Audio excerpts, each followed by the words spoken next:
સતીએ કરી રામની પરીક્ષા. એક વખત શંકર અને સતી પૃથ્વી પર ફરવા નીકળ્યા. તેઓ દંડકારણ્યમાં ફરતા હતા. ત્યારે તેમણે બે મુનિકુમારને જંગલમાં ફરતા જોયા. તેઓ ચિંતામાં જણાતા હતા.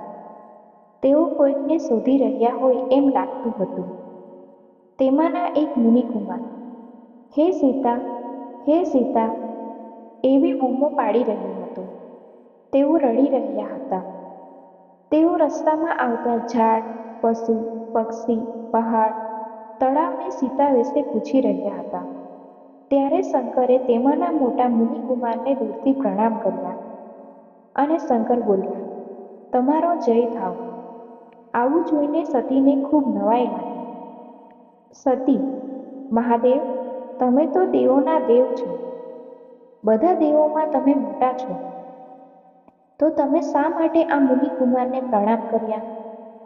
તેમનો જય થાવ એમ શા માટે કહ્યું? શંકર, તેઓ બંને રાજા દશરથના પુત્રો છે. તેમનું નામ રામ અને લક્ષ્મણ છે. રામના પત્ની સીતા ક્યાંક ખોવાઈ ગયા છે. આથી તેઓ તેમને શોધી રહ્યા છે. સતી, હા, એ બરાબર, પણ તમે એમને પ્રણામ કેમ કર્યા? તેઓ કંઈ તમારાથી મોટા છે? શું તેઓ તમારાથી બળવાન છે? એવું તો કંઈ છે જ નહીં. તોય? શંકર, તમે મારી પૂરી વાત તો સાંભળો. એમાં જે રામ છે તે ખરેખર વિષ્ણુદેવ છે. તેમણે રામનો અવતાર લીધો છે. સતી, જો તેઓ વિષ્ણુદેવ જ હોય તો એ રીતે સીતાને શા માટે શોધી? તેમને બધી ખબર હોય જ ને.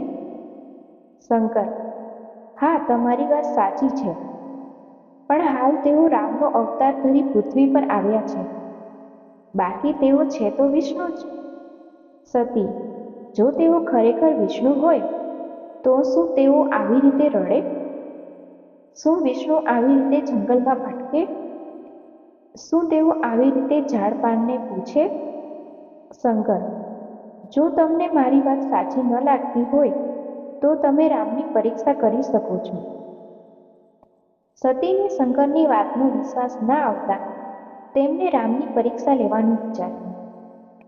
તેમણે સીતાનું રૂપ લઈને રામની સામે જવાનું વિચાર્યું. તેમને થયું, જો તેઓ વિષ્ણુ હશે તો તેઓ મને તરત ઓળખી જશે, અને જો વિષ્ણુ નહીં હોય તો હું સીતા છું તેમ માની લેશે. આવું વિચારી સતીએ સીતાનું રૂપ લીધું. તેઓ અસલ સીતા જેવા જ લાગી રહ્યા હતા. પછી તેઓ રામની સામે જઈને ઊભા રહ્યા. રામે તેમને જોયા. રામ, સતીમાં, તમે અહીંયા? અહીં જંગલમાં એકલા શું કરો છો? ભગવાન શંકર ક્યાં છે? વળી તમે સીતાનું રૂપ કેમ લીધું છે? આવું સાંભળતા સતીને શરમ આવી. તેમણે શંકરની વાત સાચી લાગી.